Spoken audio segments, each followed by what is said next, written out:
Good evening, everybody.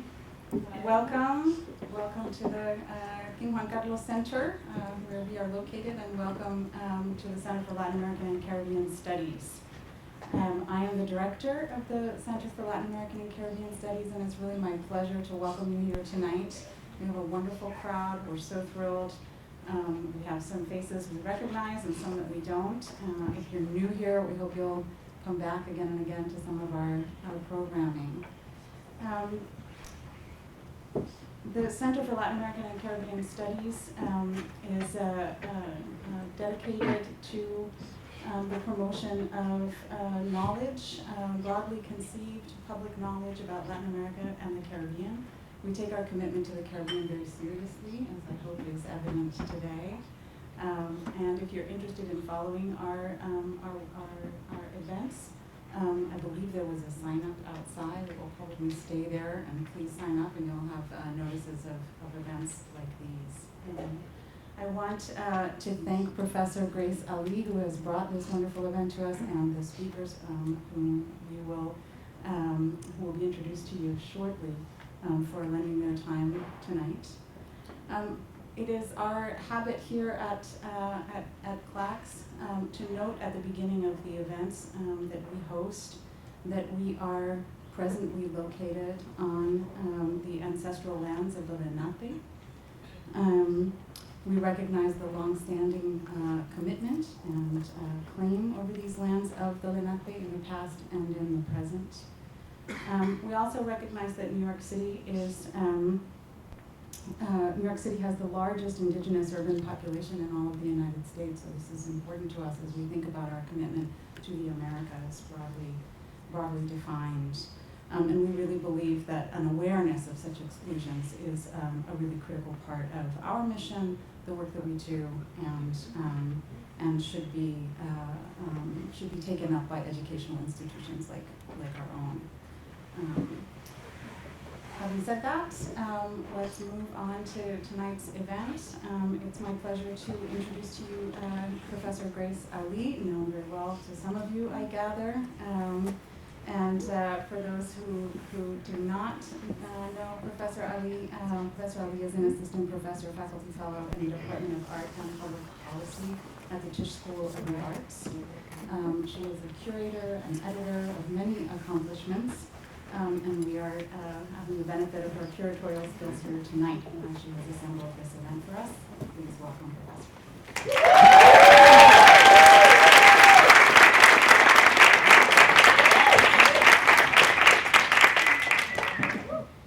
Good evening, everybody. Good evening.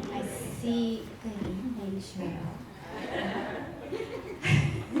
I see Guyana showed up strong tonight, so thank you all. Woo!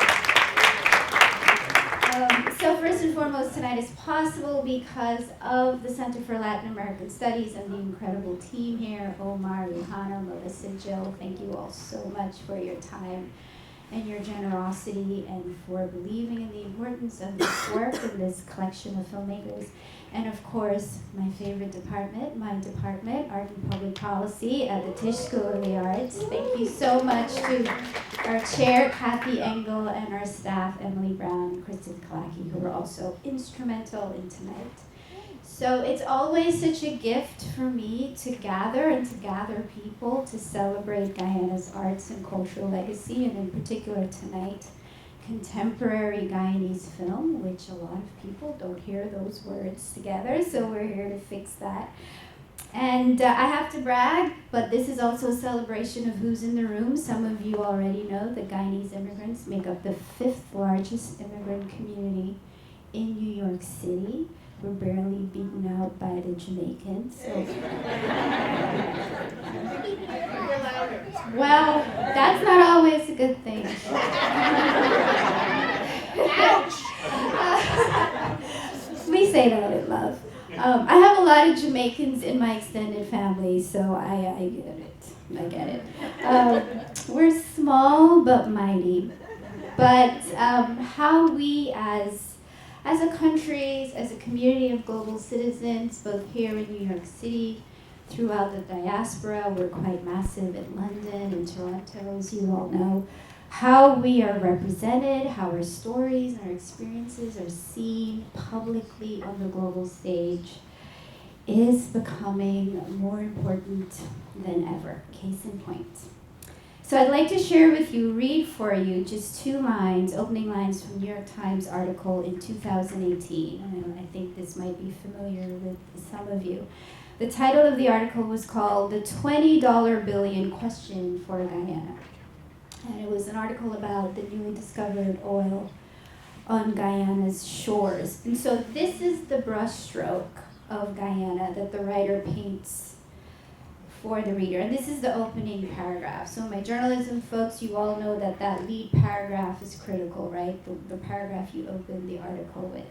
Quote, "There are a few dirt roads between villages that sit on stilts along rivers snaking through the rainforest.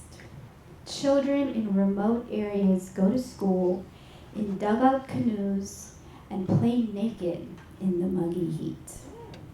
Paragraph 1. Later in the article, it continues, the writer continues to characterize Guyana not only in an impoverished light, but now a crime-ridden light.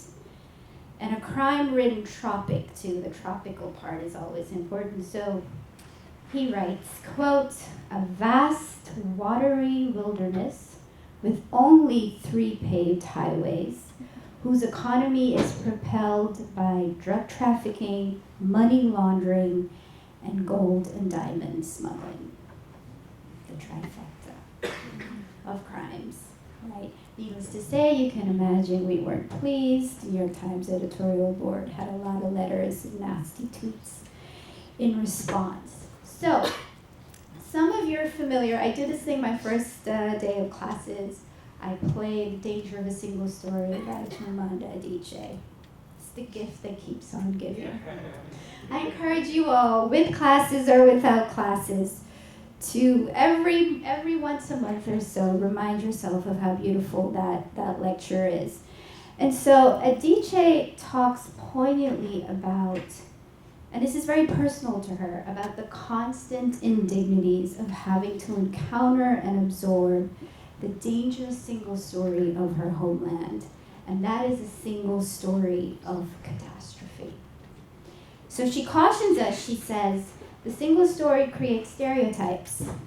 And the problem with stereotypes is not that they are untrue, but that they are incomplete. They make one story become the only story. So the 2 Guyanese films we are here to discuss tonight, of course, engage these timely issues we'll talk about later: childhood and boyhood and masculinity and discovering one's sexuality and migration. All of these important things, but what I find equally potent about these films is how they counter the dangerous single story of a place, my country. So we need more films like The Seawall and Antiman. Please make more. More films that center Guyana's stories and that portray the 21st century lives of Caribbean people, portray them intelligently, portray them with complexity, and equally important, portray them with great care. So tonight, joining us are 2 filmmakers that I think do that and do that beautifully. And so what I'm going to do is just brag about them a little bit, introduce them shortly. And what's going to happen is they'll come to the podium and introduce the films for a few short, brief, 60 seconds max time. And then we'll go into both of these screenings. We'll come back together for a discussion where my lovely colleague Sheril Antonio will be joining us in our conversation. And then we'd love to hear from you all with your questions. And then we have some lovely nibbles and bites from our Guyanese lovely cuisine waiting for you in a reception afterwards, where we'll be able to talk more with our panelists and our filmmakers. Sounds like a plan? Yeah. Woo! Great. So Mason Richards is the writer and director of The Seawall. He is a faculty member at Emerson College in Los Angeles and a filmmaker in residence at Ithaca College. The Seawall, listen to this. The Seawall was an official selection of the Cannes Film Festival in 2011 and the Havana International Film Festival in 2014, and it's also screened widely in global festivals.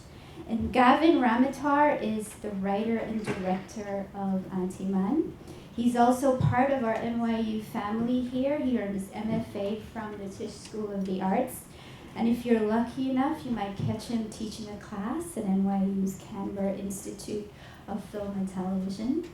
And among its many honors, Antiman won the 2016 LGBT Special Prize at the Sao Paulo International Film Festival.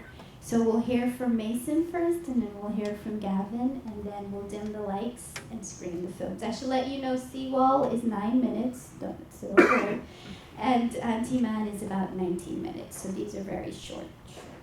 Please welcome Mason Richards. It's always so good to see you. It's great to be back in New York. My name is Mason Richards. I'm the writer-director. My film, The Seawall, is honestly a love letter. It's a love letter to Guyana. I was born in Guyana when I was 7 years old and moved to Brooklyn, like most of the immigrants in New York.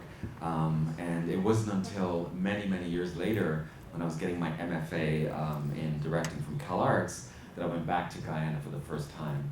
And it was the first time I went back as an adult, stayed in my grandmother's house, which you'll see in the film, the house I grew up in, the house I was born in. So the film is very personal. And I was able to connect with that truth. So I hope you enjoy it. And I'm working on the feature version of this film. So any feedback or comments would be appreciated. So thank you for joining us for this love letter.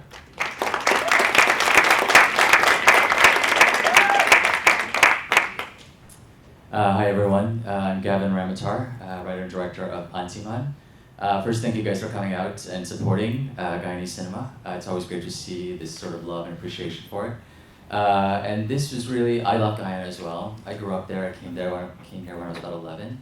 And I just kept going back. I'm truly like, it's my favorite place in the whole world.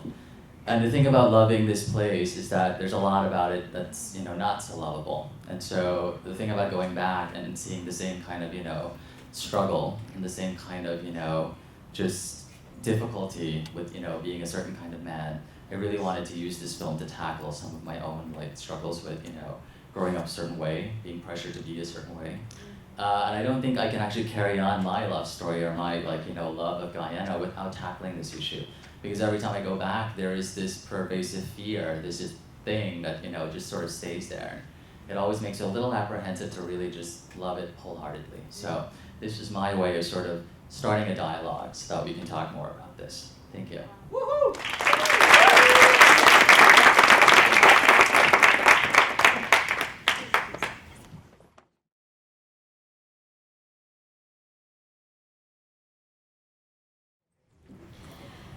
I invited our lovely colleague, Professor Sheril Antonio, who is Jamaican-born, so she's outnumbered in the room, not just the stage, but in the room, to join our conversation. She is Associate Arts Professor in our Department of Art and Public Policy. She teaches this brilliant course titled The Anatomy of Difference, yes, the other in film. And she allowed me to make one brag about her, which is she is this year's recipient of the NYU Martin Luther King Jr. Faculty Award.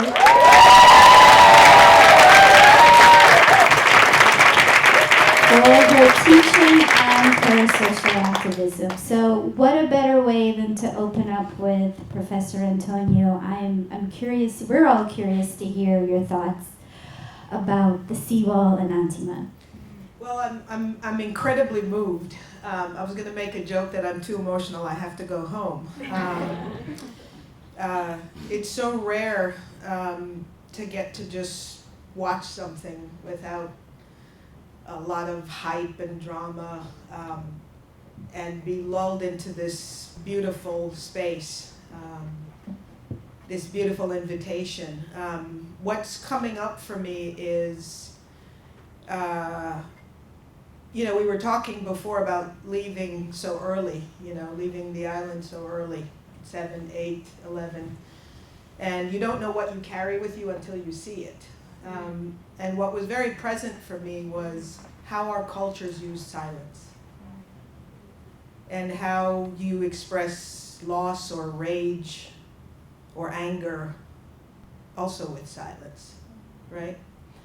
And my class knows I love films with children, because when we see how children learn about the world,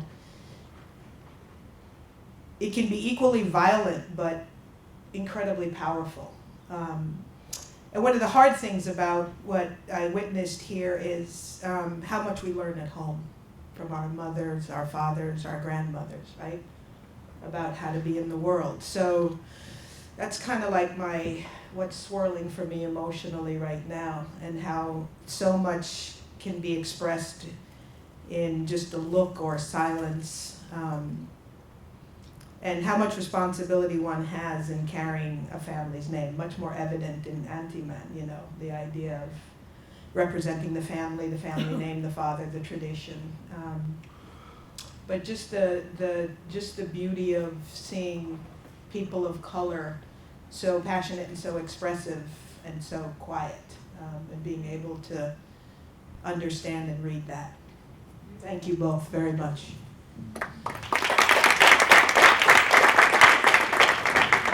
Gavin and Mason, let's talk about childhoods a little bit, because you both use that part of our trajectory to enter into some very complicated questions about migration, about sexuality, about boyhood, about identity.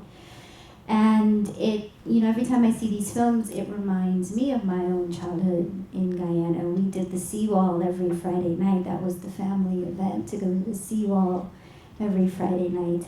And I was thinking about the word Antiman, Gavin, and my mother raised us very strictly Pentecostal, so in our household we weren't allowed to say that word, because in my mother's mind that's a cuss word. But outside of the home, in school, on the streets, in the playground, that word was ever present. And so I was thinking about your own biographical connections to this film, and how you may or may not have come at the film from those sort of personal connections and personal ways of growing up in Guyana. Well, from my perspective, in terms of migration, I mean, the seawall is a symbol in the film. It's about the separation between the people that leave and the people that stay behind. And for me, leaving Guyana so young, I always had this fragmented memory association with Guyana. And it's auto fiction, so parts of the film is my story and parts I made up. I always felt like I was leaving something behind, and there's this fear of the unknown beyond the seawall, what was there in store for me in America. And I actually think Gavin went further with his film, because there's a lot of silence in my film, because I was silenced as a kid. There were a lot of traumatic things that happened to me as a young boy in Guyana that I never felt comfortable talking about until I was making this film, and even then, I still didn't do it. And so I finally, years later, got the courage to tell the full story in the feature that's coming up. It's very personal, but I think there's power when you own your narrative, and I think there's strength in going back home, because I always struggle with the sense of like, what does home mean? Is it here in Brooklyn, in America? Is it there? My family's there, the land is there, am I, and so in working on the full story, and even traveling with the short film, I've met so many Guyanese people and other people from the Caribbean diaspora who, when you talk about home, there's like this pain, like something is left behind and something is missing. And a lot of times when I got deeper into the conversation, it's trauma. Guyana has an issue with a lot of violence against women and children and bullying. And like Gavin was saying earlier, it's like you love it, but there's this darkness there. And what do, what I'm trying to do, is shed light to that. And I think we're in a time now in 2020 where as artists and filmmaker, we have the space and the resources to sort of tell that story. So it's sort of autofiction, it's my story, and it's quiet in a lot of ways, and I love that because I felt silenced as a kid, as a young boy. So that's my perspective. So I love Guyana, like I said. Childhood was great for the most part. I just wanted to do whatever it is I did as a kid and not feel this pressure all the time from every bit of machismo in my village and everywhere I went. You had to conform to this thing of being a cricketer and being violent and all of this, and I hated every aspect of that. I really did, and I just thought, like, why can't we just be? And so when I left Guyana, I was thrilled to leave because it was really, for me, like, becoming very depressing, very difficult for me to exist the way I wanted to.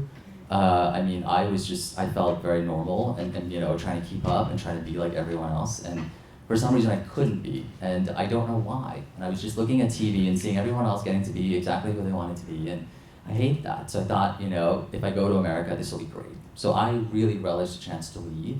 It is only when I left I realized how much I loved and missed it and wanted to be part of it. And I got to go back home every summer because I came by myself. I was adopted, I was brought here, and I went back and saw my family frequently. And when I went back, I saw my own narrative repeating. The cycle was continuing. All other kids who couldn't be. And I thought, this is just the worst. So I carried on this sort of fear of going back and really truly letting it all out there. And when I got into film school, this is really why I wanted to go to film school. I just needed this catharsis, this thing of unleashing all the fear, really truly dealing with it. This word that you mentioned, antiman, it was the word that was used to really humiliate and make you feel like nothing. And it was just the worst kind of thing for a child to have to go through. To be traumatized by a word is just the worst thing. And I really wanted to take the power out of the word, because really and truly when you break it down, it's something so ingrained in history. I felt like the relevance now, if you diminish the relevance of it being offensive and horrible and and traumatizing and hateful, then there's nothing. So you take away the power of the word, you have nothing. So that's really why I wanted to have this title and have this film. And I still go back, I still love it. I haven't been back in a while. Again, the fear is still there of how will this be received? How will people start to respond to this? It's still there. As an artist, I can tell you that right now. I want to do the feature version of this as well. I've been working on it for some time, but there is this little fear of, gosh, are they ready to embrace? Are they ready to go a little step further? 6 years later, and just start the dialogue. Have we actually advanced a little? But it really stemmed from my own wanting to be and just be happy as a child. Gavin, just quickly, what is the state of this word now in 2020 in Guyana and also here in the diaspora? For me, it's nothing. I put it in the film. I've written about it a million times. I hear it. It's for me. It's the power is reduced for me. I don't know how it is for everyone else. Roma Lucas is here. She is my pulse on Guyana. So I will defer to her at some point, but I really truly don't know how it is now. I met a lot of people in the LGBTQ community in Guyana, and it seems to me like they're feeling the same way and they're starting to take the power out of the word. And so I couldn't tell you precisely what it's like now, but I hope more people are starting to understand that, really and truly, if you give credence to it, it becomes a thing. If you don't, you take it away. Romola will come to you to tell us about the state of using that word. So we have to talk about cricket. Cricket is so beautifully shot in both of these films. Cheryl, I grew up playing cricket. Did you play cricket? It's in our DNA, strangely enough, right? But I was thinking about the way both of you used cricket as both a film technique and a metaphor in the film. And I wanted to ask you to speak about that choice to use cricket as that tool, and also to talk a bit about using cricket as this sort of masculine space as well, because in the film, I only see the boys. I mean, I know it's films about boyhood, but there could have been some girls too playing playing with you. But I was really intrigued by that connection between both of you to use cricket in that way. By the way, I have a cricket bat. Oh. Do you? Okay, 1 point for Cheryl. I love it. Fighting for the Jamaicans here. Well, I guess I can go first because mine was more. The film was based on memory. Like it was sort of like when I left Guyana, all I had were these memories, like snippets, you know.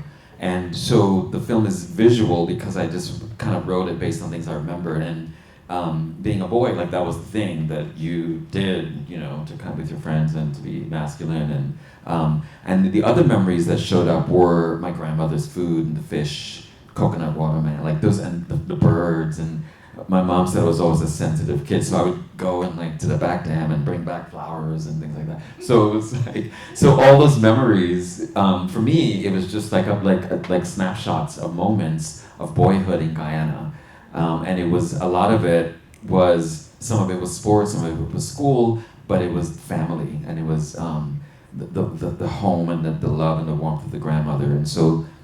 That's why Malachi was conflicted.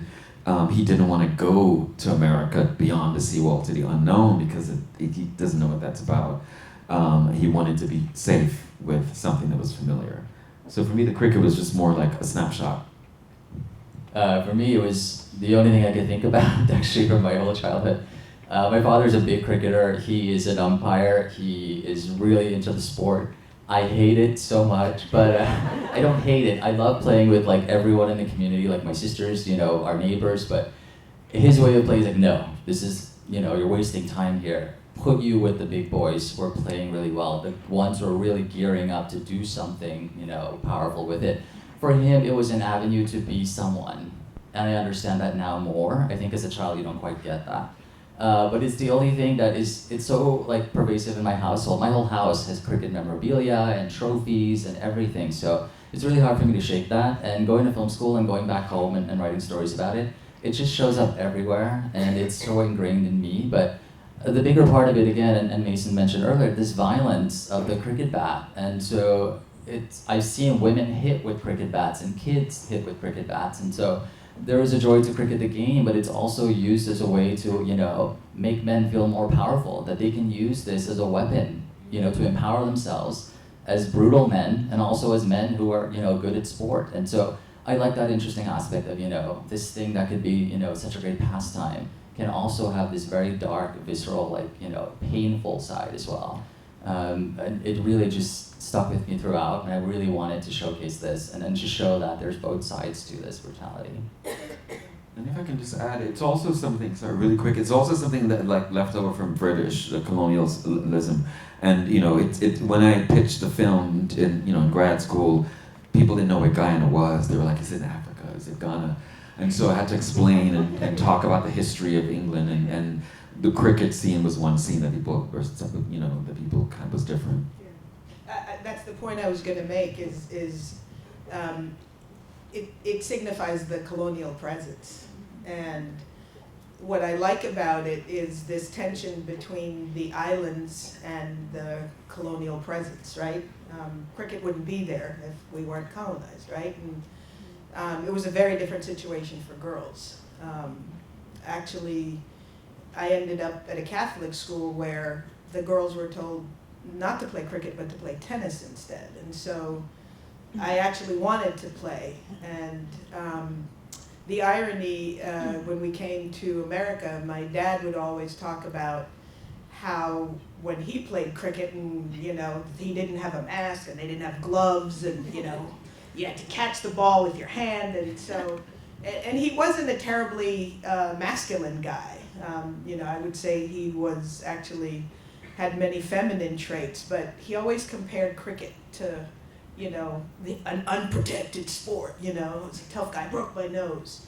So it has interesting connotations, but for me, the visual presence of it shows the colonial presence without showing the colonial presence. Cheryl, you brought up silence in the film, and in the same vein, I think a lot about gentleness and tenderness. And these characters, Malachi and Anil, there's so many beautiful, powerful moments of tenderness and gentleness in the film. What was the importance of shaping these characters with these moments? And they seem very intentional to the viewer. And then what is the politics behind representing boys of color, Caribbean boys, in that light as gentle and kind and tender?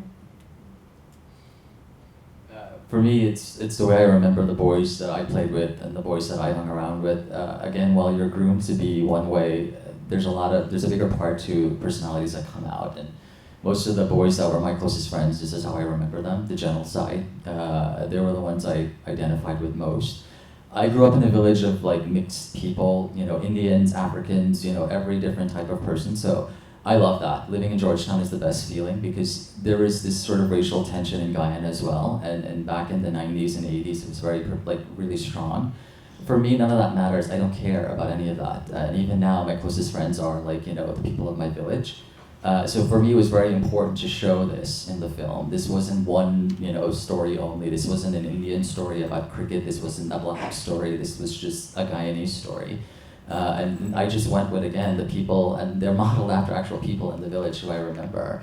This Dano character who was this really great, all Guyanese, all-powerful guy who could do anything. But really and truly, if you dig a little deeper, there's a side to him that nobody sees. And he has to carefully protect. I really wanted to showcase that as well. And this gentle tenderness, we're all capable of it. We don't see it, but it's there. And so I was searching for that most of the time I was a kid in Guyana. It's like I wanted to see the gentle side of the men. And you mentioned earlier that there's no women in this film, and I take a lot of flack for that, with good reason. But for me, it's just, I struggled to remember all of the feminine presence there, like the comforting parts of it. And so I wanted to really showcase and focus on the side of the male persona that is gentle and tender. Having this transvestite character that, again, for me was very nurturing and giving. That was an actual thing, but it was someone in my village who I referenced because there was so much joy in their being. Women in my village, again, lived in fear sometimes. Most of them are very joyful, but it was really more focused on, the masculine persona and how he can bring out this sort of gentle state. Well, for me, I was sort of telling the truth about how I was. Like, I was a gentle boy. I was a sweet boy. I was a sweet man. And I think there's this myth of masculinity that exists. And we learn as young boys that you have to perform your gender and perform a certain way to be considered a man. And the truth is, boys are boys. Like, young boys are young boys. And you learn, it's learned behavior, and so I really wanted to tell the truth about how I remember myself to be as a boy. And in the feature, I'm going a little deeper with it. But I think that right now we are in the film industry in a moment. Since the Me Too movement happened, and white men primarily been called out for hypermasculinity, people have lost their jobs, the gaze is being shifted onto what kind of narratives are you telling, what characters are you constructing. And so we were seeing stronger female characters or characters with different gender traits. And so there's the pressure, right, for our male characters to be dynamic as well. We just, a couple years ago, the film with Barry Jenkins, Moonlight, right? Where we're now seeing, as men of color, looking at different parts of our identity, the gentle parts of our identity. Another film that came out this year, The Last Black Man in San Francisco, the film is about gentrification. However, the way that they framed and shot and the relationship between two black men was beautiful. And we can and are in control of our narratives, and so we can paint and develop those characters that way. So the short answer is I told the truth about myself as a boy from Guyana, and he was gentle. No, I mean, I think I want to leave that with the filmmakers. I just think that there's a way, in my recollection, when you leave at 8, you forget a lot. And my parents dragged me back in my adult life when I was doing my MA, doing a project with Bob Stam on the anti-quincentennial, and I went back to look at how Jamaica celebrated Columbus Day. And a friend recently asked me about, gender roles from my childhood. And I said, my recollection in the Caribbean is that the women present as incredibly strong and forceful in a quiet way. And the men present very masculine, but also very tender. And I was intrigued that I didn't grow up with a sense of the defined cultural feminine and the defined cultural masculine, that it was much more fluid in terms of my looking back, right? And notions of strength and notions of power were quite different. In fact, the quieter people were more powerful than the people who talked a lot or screamed a lot or yelled a lot. So for me, it's not a language that is an equivalent of what we talk about here when we talk about masculine and feminine. They're not separate. They're quite combined. And in fact, the presentation is often masking the other. The women being very strong in the way they are strong, and the men being very soft in the way they're soft. So, and that's what I like about this film, is that you have that tension in that quiet, powerful way. Well, speaking of women, in the seawall we have this beautiful grandmother of Malachi, right? Who's equally silent to when she's not, as we say, abusing down Malachi, about hiding the visas and the passports. And you all understand the story. He doesn't want to go to America. So there is a lot of wonderful scholarship around this community of what we call barrel children, meaning we have this sort of history in Guyana and the Caribbean at large where parents are able to migrate first. And what they do is they leave their children, sometimes all of their children, in the care of the grandparents. And they go off to Canada and the States and make the money, and it takes anywhere from a year to 10, 20 years, and they send back for them. And so Malachi resists that. Malachi says, no thanks, I'm happy with you, Grandma, and I'm happy here. What I love about your approach to talking about migration, Mason, is you tell, as you said, you tell the other side of the story of the people who are left, right? So we get to see the emotional state of the grandmother who was doing the thing she was tasked to do, take care of Malachi, and when the time comes, send him off. But oftentimes when we talk about migration, we don't talk about the people that are left, right? The narratives are usually about the people doing the leaving. And so I wondered about how you're using this film to really disrupt a narrative about migration. And in the context of where we are now in 2020, that we're all just by hook or by crook vying to get to America. When in fact, there are people that are happy in their homelands, that are content in their homelands, and like Malachi's grandmother says, Guyana is a beautiful country. So I wanted you to talk about that disruption of the migration story we hear all the time. Well, in focusing on that part, that part of the film didn't come out until I went back. Because when we leave Guyana, we're living in America, we have a different life, and you sort of assume and you hear that things are bad and there's violence, like you just read the New York Times article. It just seemed like it's a bad place. There's a lot of things there, and so when I went back as an adult, I started to see that conflict where there were people that are enjoying it and love it, and there was a lot of beauty in the country. And so I felt like as a filmmaker, it was my responsibility to tell the whole story, to tell Marjorie's story. Marjorie's actually, they're all non-actors. Marjorie's a retired school teacher living in Kitty, and my mom's best friend, Malachi was hanging out in the market one day, and I saw him, and I was like, he'll be great for the film. And the irony is that the same afternoon, as that guy, small Georgetown is, he was in her house, that's her godson. So I was like, oh, okay, well, y'all two want me in the movie? So it's about, so for me, in terms of disrupting the narrative, is I think that, you know, it's important to tell the full story about the people that are there, that are living well. There's a lot of wealth in Guyana. You know, now I go back there are lounges, there are new hotels, and there's an art scene, there are cafes, and those parts that we don't hear about. I'm also, you know, wanting to spread that word. The current president, Granger in Guyana, just put a call out to all the Guyanese that are abroad. He was like, come back home. Come back home. We have the oil now. Come back home. So I don't know, but it was just it's just about as a narrative, you know, telling a story where you have three-dimensional characters and also shifting the perspective where you can include, you know, the people that are there. I just wanted to add to that. You know, it was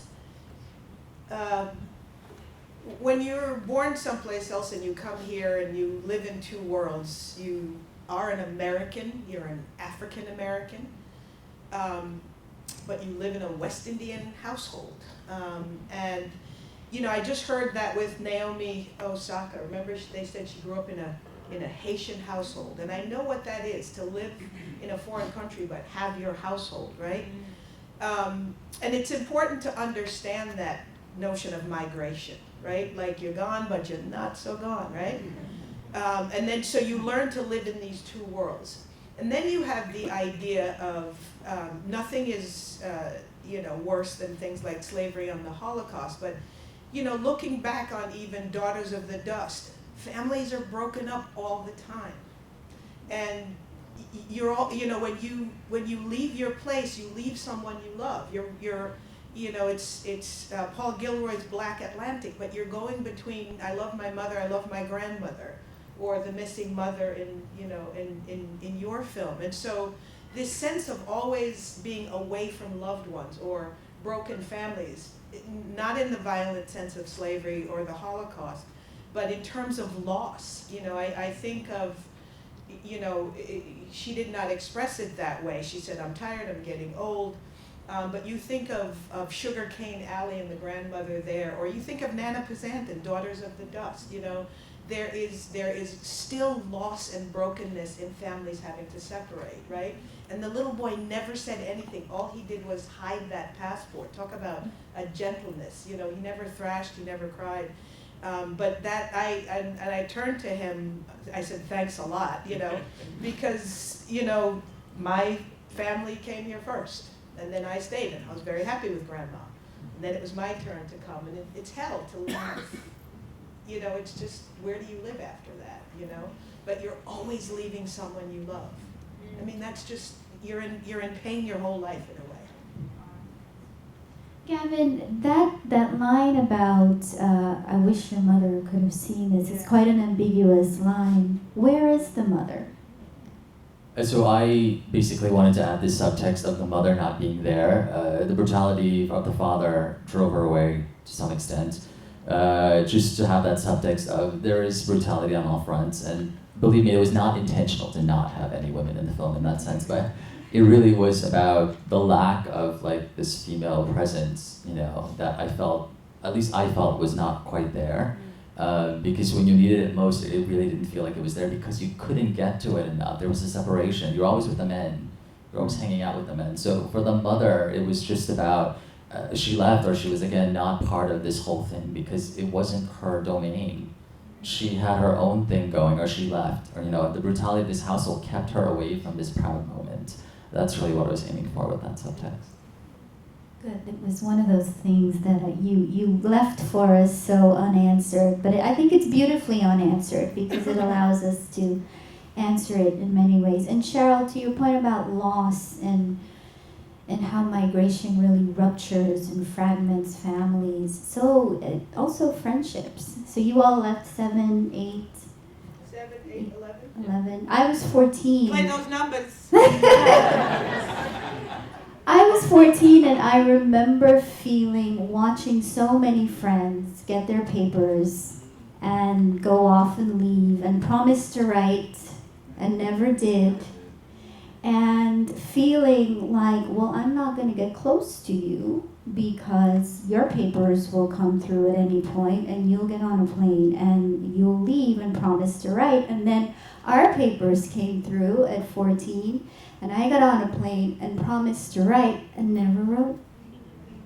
And so the cycle continues. So it disrupts families, it disrupts friendships, it disrupts all sorts of bonds. And that is what I love about the seawall, is that it allows us to see that other side of what happens to the ones that get left behind. So I echo Cheryl in thanking you for that. I want to talk about a very horrible but true headline. The Huffington Post had a headline, I believe, last year that read, "Why being gay in Guyana is so dangerous." And some of you might know Guyana still remains the only country in South America and the Americas and the Caribbean at large where to be an LGBTQ person is criminal. Only country remaining in the part of the world that is still criminal.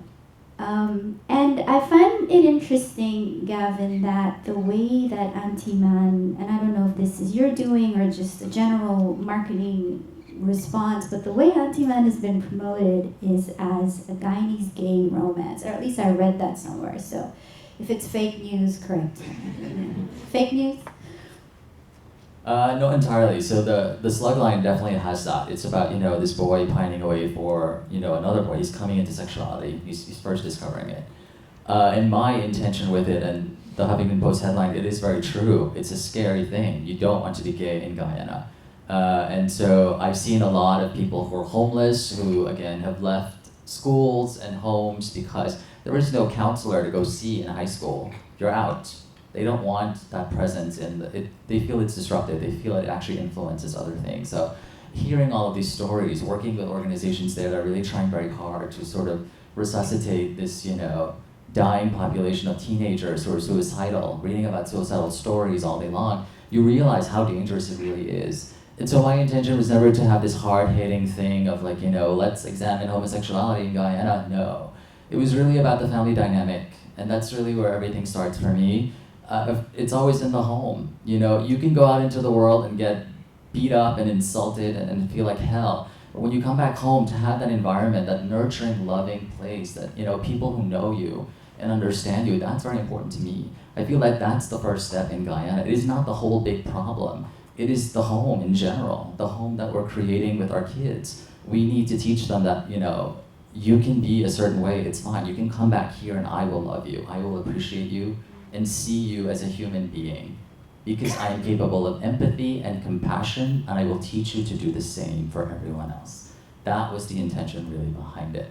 And that's still my mission, really and truly, as a filmmaker, as an artist, is that that's the only way I can do it. I don't have the power to make this kind of change in the most political or, violent sense or, whatever it is, but it's just really, truly going with the heart, understanding that, hey, if your parents understand what you're going through, you're fine. That's the first step. The next step is like knowing that, you're gonna translate what they're teaching you out into the world.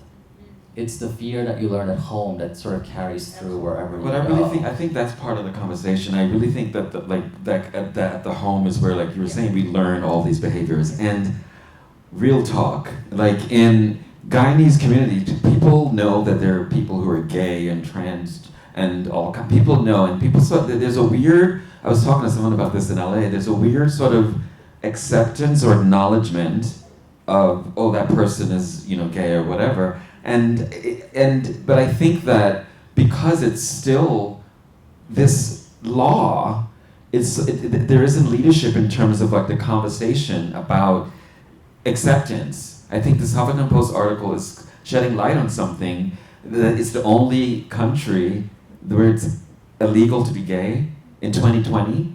I think that if the powers that be were to lead by example in the home that we're going to make this legal, it would help those micro level conversations happen, because in going back to Guyana, there are great communities. There's trans communities, and people know, and there are things happening. There was the first gay rights march. There were like 30 people, but it still happened, you know, and they had publicity. So I think that, you know, your film and the work that we're doing, there's like baby steps to eradicating this issue, because I think it's ridiculous in 2020. You know, but the film makes some very subtle points that I think are really important. The young boy outs his friend and uses the word that was used against him. And I wrote down, I write words and take some brief notes when I'm watching something for the first time. And the father excuses Dano because he's a good ball player. That's a major tectonic shift in the narrative, right? And so you have the young man understanding the power of that word, right?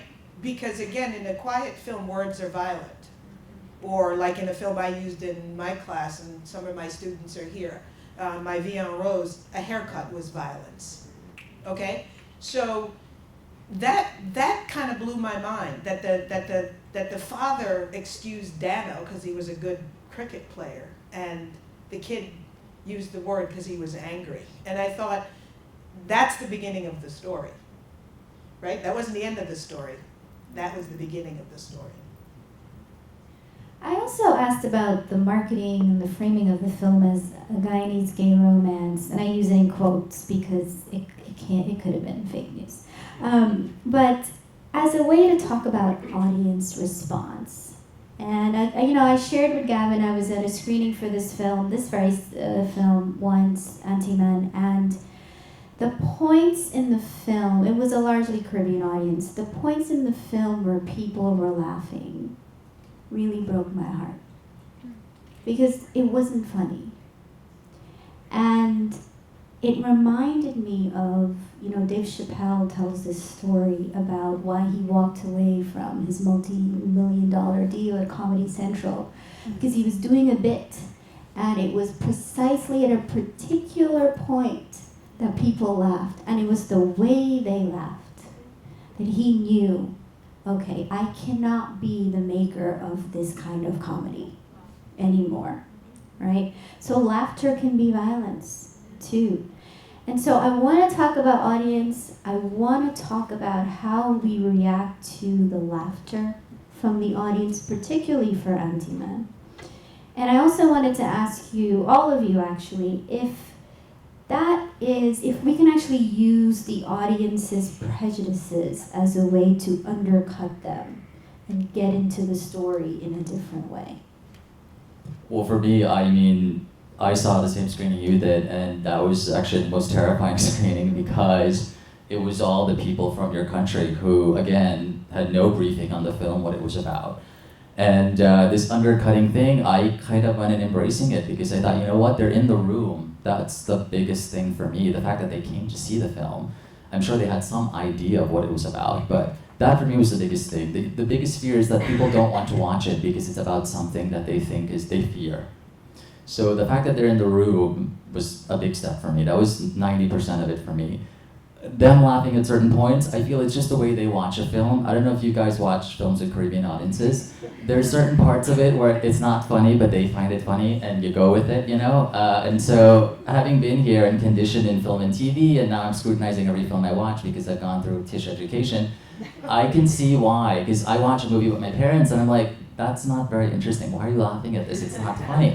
But I kind of go in with that sort of understanding that, what's funny to them may not, read the same way. Actually, when I wrote it, I felt like this audience actually gave me the best response so far to what I expected when I wrote it and when I directed it. So I kind of feel like, okay, we've gotten somewhere. Because in the beginning, foreign audiences, like I played in Europe and everywhere, it was, for the most part, very serious for them. It was, a window into a place they'd never seen or experienced, and they took it with a lot of, empathy, and they were looking at it and they really embraced it. In Caribbean audiences, they were laughing at it because it was familiar territory. The words were familiar, the scenarios were familiar. So I didn't take offense to any of that. I really just loved that they warmed to it and embraced it. And yes, there are certain parts that were not that funny, that could have been a little bit more. But I think in that moment, because it was the first time they watched it, maybe they reflected on that after watching it. because they were able to see the full experience of watching this film. And one thing I wanted to add from the point before is that being gay in Guyana, it's a big joke, just so you know. Being an Antiman, being anything like that, it's a joke. You're a joke. You know, Dexter is a joke in the film. That's really what I wanted to harp on. So I think now the progress is that people are realizing that they have to just own their sexuality and not, you know, feel bad about any of this, not be the butt of a joke. And so for me, that's also another subtle thing I wanted to hint at, is that I wanted to empower people to be like, you know what, just look at it and appreciate it. It's no longer a joke. These are like real people who are true to themselves. And that's really my intention. And the love story part, again, it's just because we're all capable of this. You know, it happens all the time. And so just appreciating and understanding this kind of love, not in this salacious way, because I feel like my Caribbean parents and my family, they fear it because they think it's only one way. They think everything is a pride parade and everyone's half naked and walking down the street, and they fear that. It's a disruption to the norm of what they know. So I need to tell them, this is not what it is. Not every love story is like that. Not everything feels like that. And look, it's not that extreme. There is some sort of like gentility, there is some sort of like tenderness and like a very subtle form of love. So any sort of window into that is really what I was going for. So them thinking of it a love story, I'm fine with that, because they get to see another side of it that's not this carnival craziness, you know, that, you know, we expect. And we're just thinking it's a big joke. Let's just put them in costumes and like make them, you know, have their Pride Day and all of that. That I don't subscribe to, because it's not about that. There's so much more to being gay than, you know, LGBTQ, than parades and like undressing and all of that. There's actual like compassion and humanism and love, lots of love.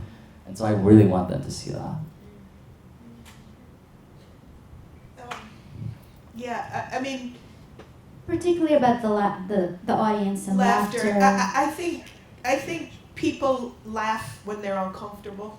I think people laugh when they're in a public space, when they're seeing something that they think is very private and they feel uncomfortable. So I always gauge laughter.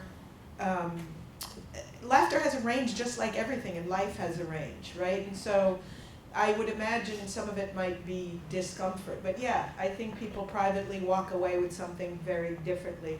You know, and I find audiences in general are having private experiences in public, and that opens up for a lot of funky stuff. Do you know what I mean? So sometimes I laugh because I see something familiar, and it warms me, and it's not that it's funny, you know.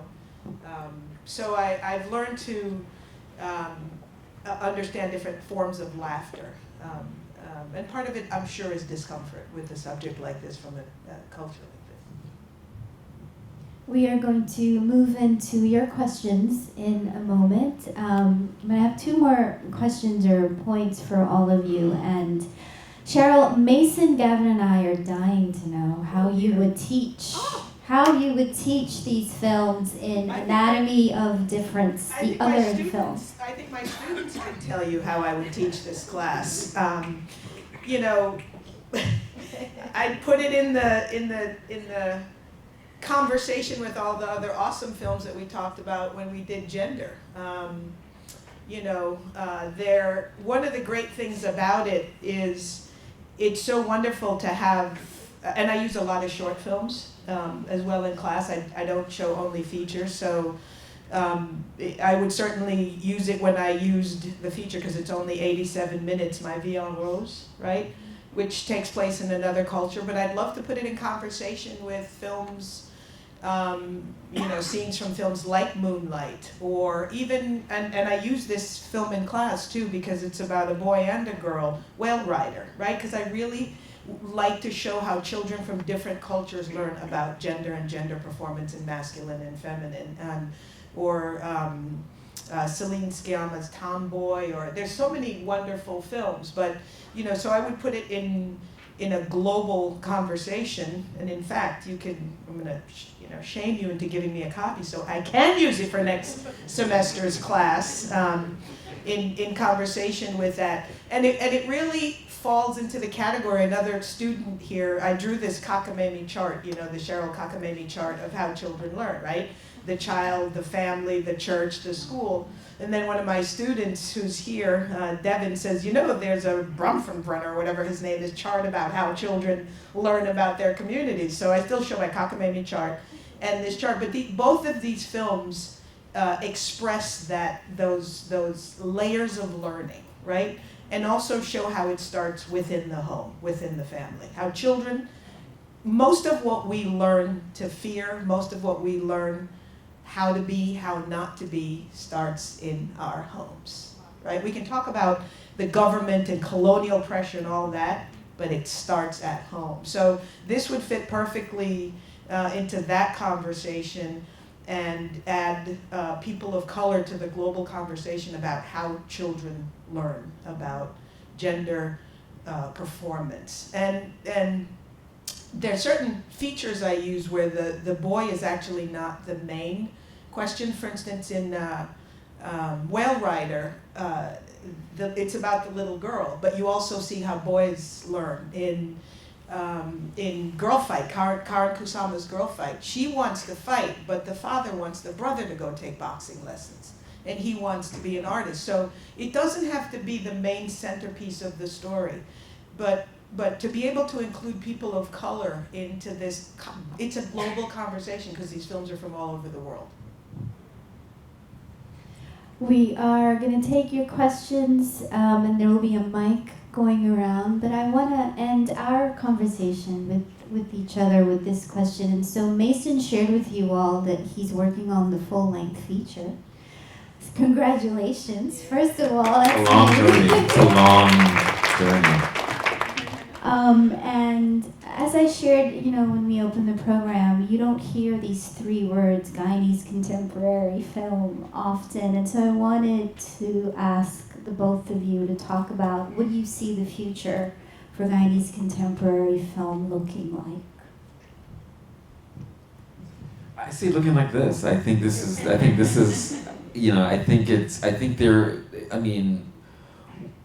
starting with topics that matter to us, and I think, Ramola is here, who runs the Caribbean Film Academy and supports a lot of Guyanese filmmakers, and I've gone to Guyana to do some workshops on writing films and to give back, and I think what we're seeing is that Guyanese filmmakers are learning to tell their own stories, their origin stories, and tell the truth of their realities, as opposed to what we've seen in Guyanese films in the past, where it's sort of regurgitating sort of these topics, or but I think people are learning to get their own voice, and I think that a large part of that is due to access to other media in the world. Like now, Guyana has access to the internet and to other films and other Guyanese living abroad and different identities, and so I think the future for Guyanese contemporary. I'm an optimist. I think that it will be in trend with what's happening in the industry right now. All the content in Netflix and all the content is they're looking for content creators like you, like film students. Tell your story. What's your narrative? If you're from a white, conservative home, we want to hear the nuance in that story. So I think the future for Guyanese cinema is more of us tapping into our unique origin stories and telling our own truth. So I'm optimistic. Oh my gosh, Guyana on Netflix? Yes, I'm pushing. Guyana is already on Netflix. Stefan Bristol's feature is on Netflix, so you guys should definitely look for his name, check him out. He's a classmate. We out here. So, much like Mason. We're here, but we're here. And much like Mason, I'm very optimistic as well. There's already artists out there doing the work and really truly taking the risk. So. And I'm happy to be in that same, group of people trying to take the risk and really start to tackle things that we haven't really talked about.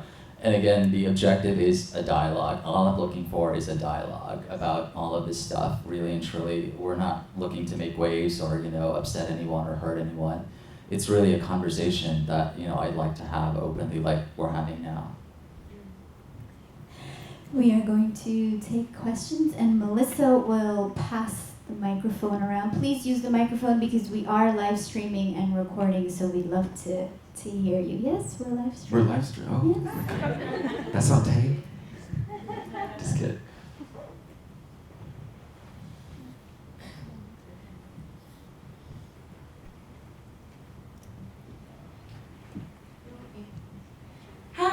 Good evening. I'm one of Dr. Antonio's former students, still currently. Thank you for being my advisor. But thank you all for showing your films. I was thinking about a lot of the powerful messages that are there, and through the lens and framework of, for example, like Dr. Antonio's class, I kind of wanted to talk about the audience in which you were thinking about when you were making the film, because for me it seems also like a meditation on childhood. And I also lead a film club at a high school on Fridays, and usually I do show shorts and films by filmmakers of color, and I try to touch on very difficult topics with them because I want to kind of engage them in the practice and critical reading of films. And so for you, when you were making the films, were children part of your target audience? And if so, is there a message that you wanted to kind of send to them with them in mind, something that you wanted to be legible for them? For me, definitely. Most of the festivals I wanted to play my film were children's festivals, believe it or not. In Odense, where we won the jury prize there, it was just so, like, again, just the best thing ever to have all of these young people really want to make a mark in the world, because they're from Denmark. They have a very open, loving community, but they want to know what's going on in the rest of the world, and they want to actually be activists and support this. So I'm really open to just, showing it to as many people as possible, especially young people, because again, they're the ones who can be influenced to actually make a positive change.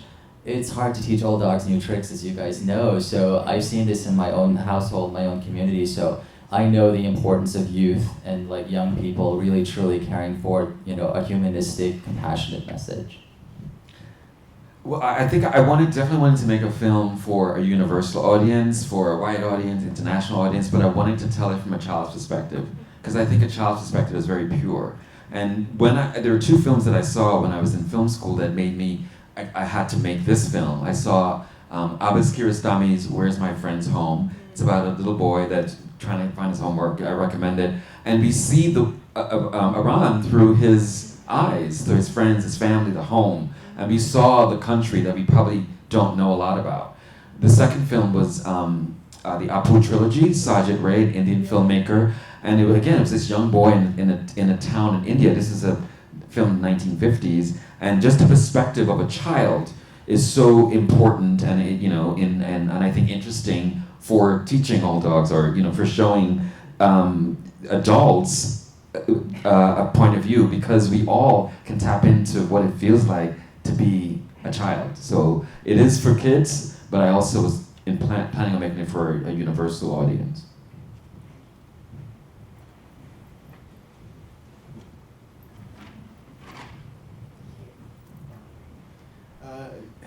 Good evening. Part of my tardiness, I just got here from work. I saw this on the Eventbrite and decided to pull up. See what's happening, right? So, where can I see these films? Because I missed the whole thing. Anansi Studios. Yes. Studio Anansi. Is that there? it? Studio Anansi. StudioAnansi.tv. TV. Okay. For the price of a cup of coffee. Gotcha. Less than a cup of coffee. Alright, second thing is, you mentioned something about a Guyanese film being on Netflix. What is that? Yes, so if you Google Stefan Bristol, I forgot the name. See you yesterday, that's it, yes. I always confuse him. Yes. That was cool. Yeah, so Stefan's Guyanese, he's great.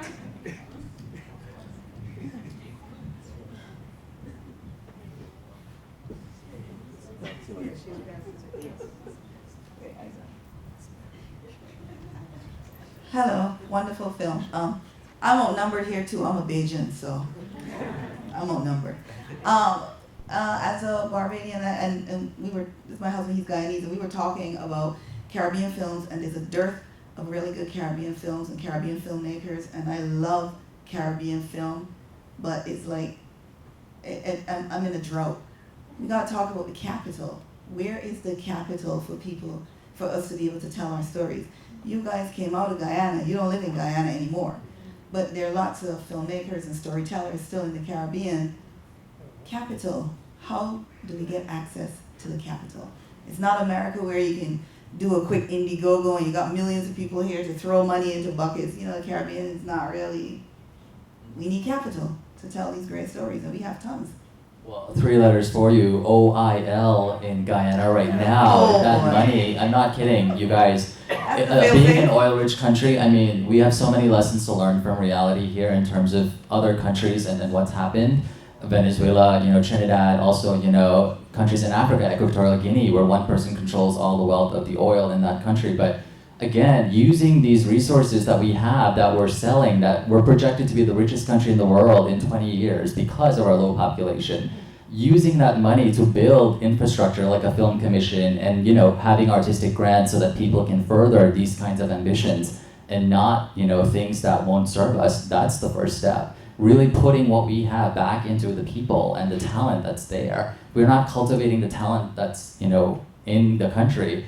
We're really truly not, we're doing a disservice to everyone. So we've got to use the resources there to cultivate talent locally and not hope that the people who escaped and went, I'm very fortunate, but had I stayed there, I would have still tried very hard to do this. Can you change those old dogs? Because I know in the Caribbean you go back, you try to change the old dogs don't want to change. Well, I will try for sure. So if you see me running for office in about 5 years, you remember that we're gonna do this. I remember your face. We'll do this one. Okay. So I actually have a question for you and a question for you also. So in the seawall, I noticed there was like a really beautiful connection to the earth in the film. I mean, you could see that in like all the different vegetables, but also, the plant life that was there, the water, obviously. And then, the sea, the expansive sea. I also saw like a lot of, blues in the film as well, and then them kind of increasing and almost taking over as the film went on. And so I was wondering, if or how did, the ethereal and the spiritual play a role in your film? That's an excellent question. Great. Like you got what I was trying to do. Like this is like way like my film sort of mind in making the film that people don't really get normally. But Guyana is below sea level, so it is So if you look at a frame of a film, it's lower. There's more sky, it's more blue, and the earth, you're close to the earth. And so that was one thing I took in mind in terms of composition of the frame and what the palette would be. And then a lot of it, like I said, is from the perspective of my mind as a kid and as the kid, and you see things differently. Your perception is lower, right? Where I stole from the Japanese filmmaker Ozu with the tatami mat, where they you shoot from the mat. So I was intentional about composing the shots from the perspective of a child and all the colors, and that's how I saw Guyana. You may go back and see it differently, but that's I wanted to show it through that lens. So I was intentional about the earth, about the water, about the amount of sky, the frame being lower in the third, But I think I'm glad you called it because people really don't catch that. That was just me, doing the plans for it, for the visual language. It was very beautiful. Hello. Hi, good evening. My name is Mark. Thank you very much for the work. I thoroughly enjoyed them. Also, I'm surprised at the quality because it's so beautifully done, right? The kind of maturity in which the subjects were approached and seeing my country reflected in the film is always a beautiful thing. In yours, Mason, in yours, the landscape, very familiar. It looked like some place I've been. I left there at age 16, 42 years ago. And just seeing things that I can reflect on and be part of was beautiful.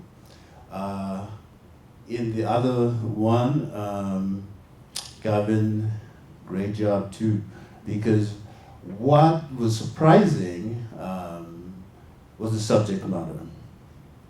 As came out, Guyana is a strange place. Lot of talk about anti-man. When you look at comedy, anti-man is everywhere.